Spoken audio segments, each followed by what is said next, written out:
WFAS 1230. Coach Tony. All right, you're back with Coach Tony on Let Them Play Radio this fine Sunday morning. You know what, before I get back to some of the subtleties and the emails, we're going to get back to some of your calls here. It turns out that we have Nooch, who is calling in on line 3. Hey, Nooch, you're on Let Them Play. Hey, Tony, how you doing? I'm great, man. What's happening? Can't believe I finally got through. Another guy who's breaking on Adam and Very the phone excited skills. about it. Hey, we got 2 weeks in a row. We only lost one caller, so I'm pretty happy. Listen, as long as everybody knows how to hit the call button over there, we're all good to go. Hey, listen, I just wanted to call in and thank you. You're doing a great job on this. One thing I can tell you in regards to playing up, I have to agree with one of your last callers, Frank. I mean, if the kids are dominating in a certain level, and the coaches notice it and the league notices it, I do think it's a justice to actually, bring the kid up, let him go up and be at the same level. He may even be still just as good, if not as dominating, obviously, but just as good to be able to play at that level.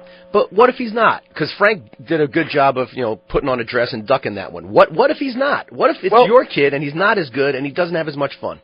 No, well, that's what I'm saying. If it's not up to the parent, number one, and it is up to the league and the coaches that are involved that see this kid and maybe have some experience in watching some sort of talent.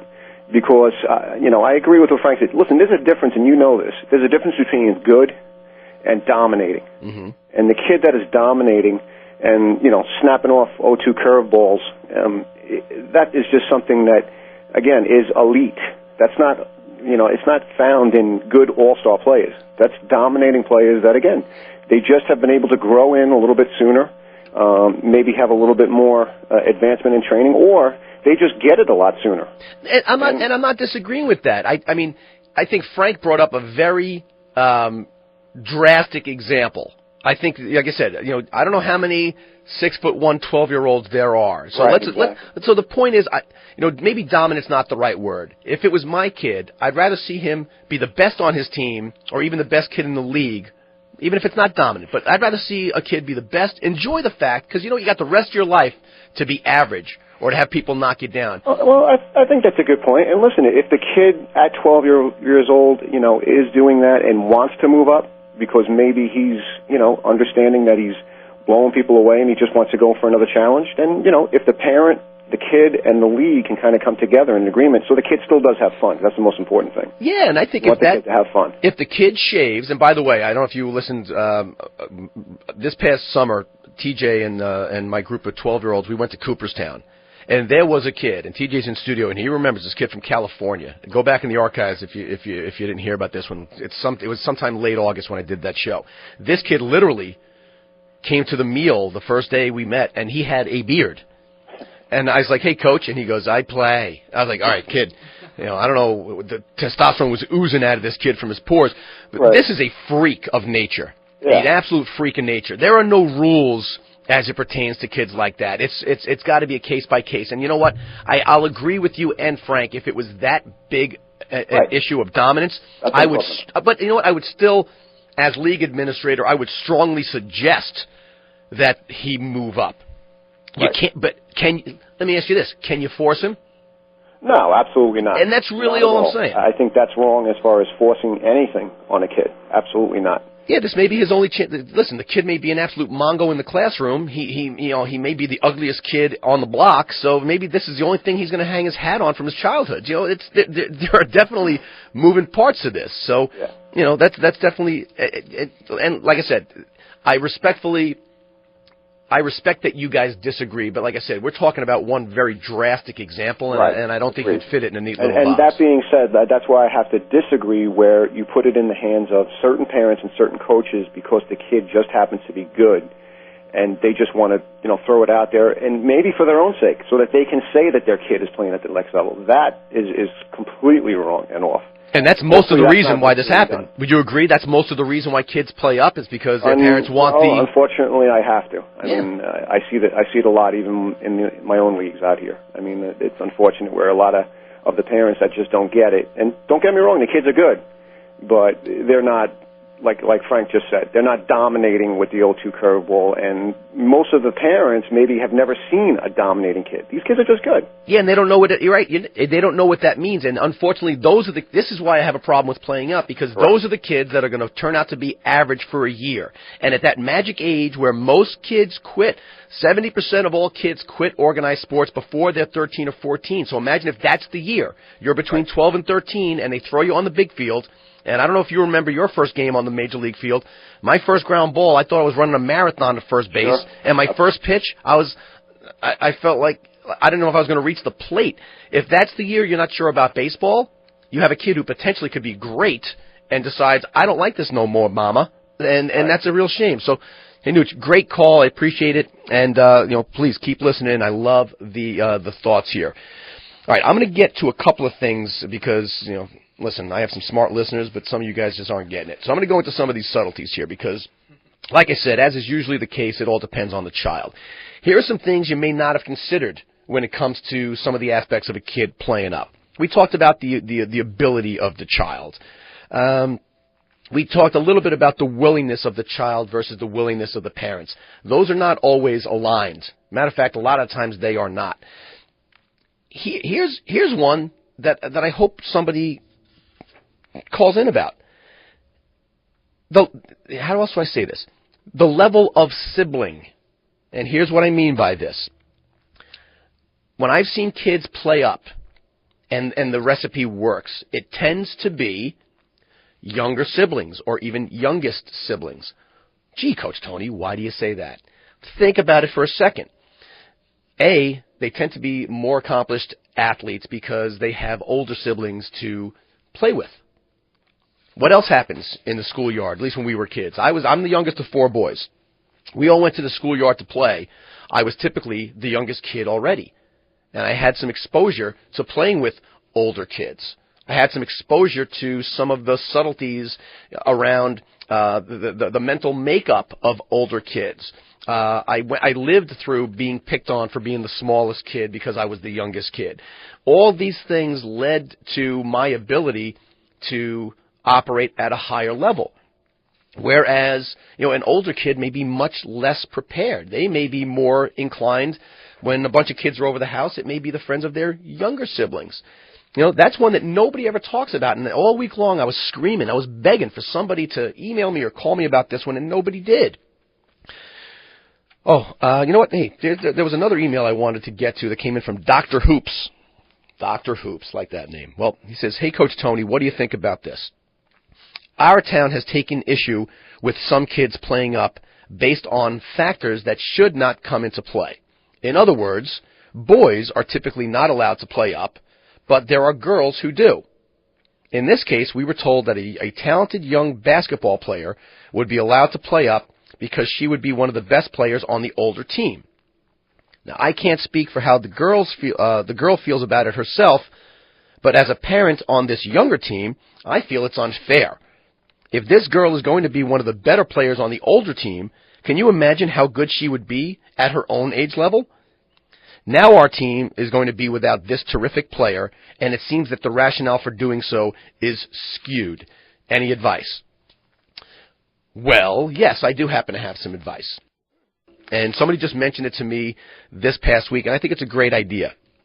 In the case where you've got a younger kid who clearly, let's say, should be playing up or clearly could be playing up, try this out.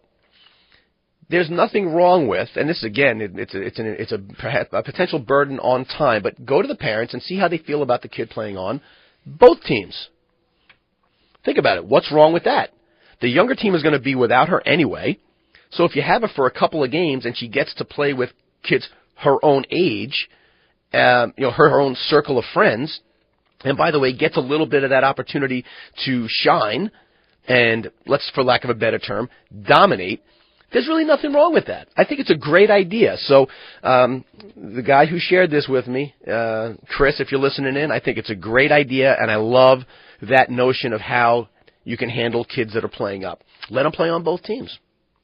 Love to hear if there's some downside to it. We may have time for another caller, but in the meantime, we got one here from Bobby. I think we got time for one more. Bobby writes in and says, "Hey, Coach Tony, Our town does it like this. We have 2 age groups in each league. For example, there is a 7 and 8-year-old division, a 9 and 10, an 11 and 12, a 13 and 14. This guy actually continued to go on, but we get the point, Bobby. This way, each kid will have an opportunity to play up for 1 year with older kids and then play at age level the next. Seems like the best way to handle it for me. All right, Bobby. Surface level, I would agree with you, but I got to tell you, there's a piece here that you're missing. You're seemingly looking at this through the eyes of the parent of a kid who should be playing up. And in that sense, you're absolutely right. Your kid is an 11-year-old stud. He or she is going to be playing with 12-year-olds that first year and holding his or her own, then the next year dominating. Got it. Works great for your kid. My kid is an average or even below average player. So the sword cuts both ways. What happens when my subpar 11-year-old is playing with the stud 12-year-olds? It's a disaster. It's an absolute disaster, and you actually will dishearten a lot of parents and a lot of kids who think their kids should be only playing age appropriate. So the fact of the matter is that there's not a lot here that we can do to kind of cast Coach Tony's golden rule, which I tend to like to do. I think we've identified a couple of different areas here where it's not so clean cut. That's just the reality of the situation. My personal opinion is still that, especially at younger ages, there is really nothing wrong with a kid being the best kid. Someone's got to be the best kid there. Why take the best kid and make him average somewhere else? Isn't it more fun?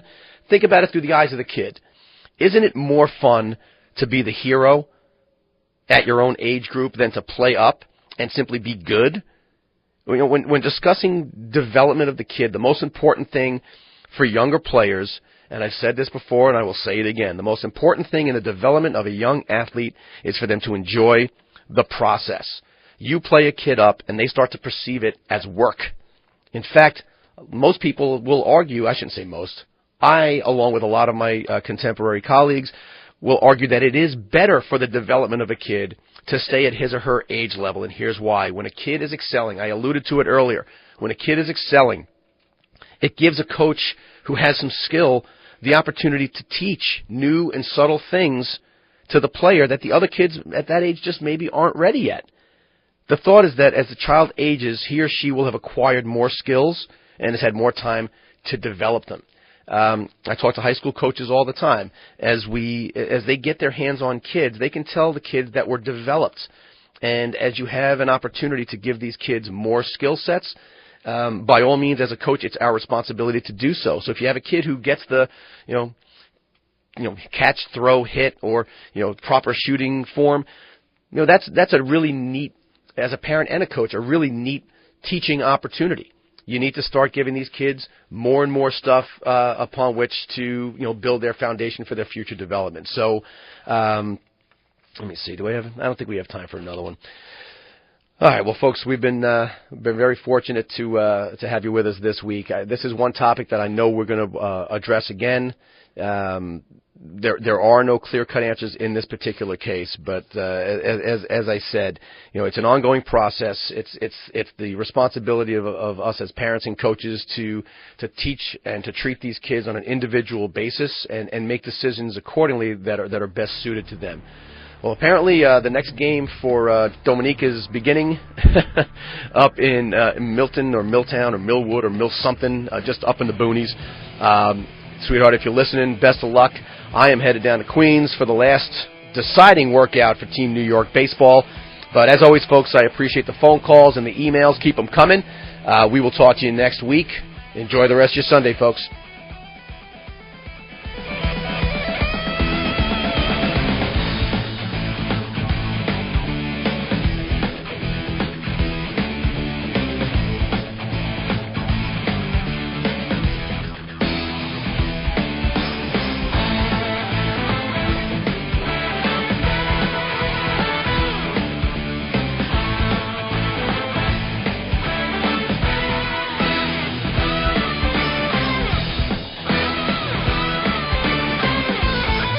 This is Westchester's Soft Favorites, AM 1230 WFAS, White Plains, Westchester. A Cumulus station. It's 10 o'clock. Fox News Radio. I'm Chris Foster.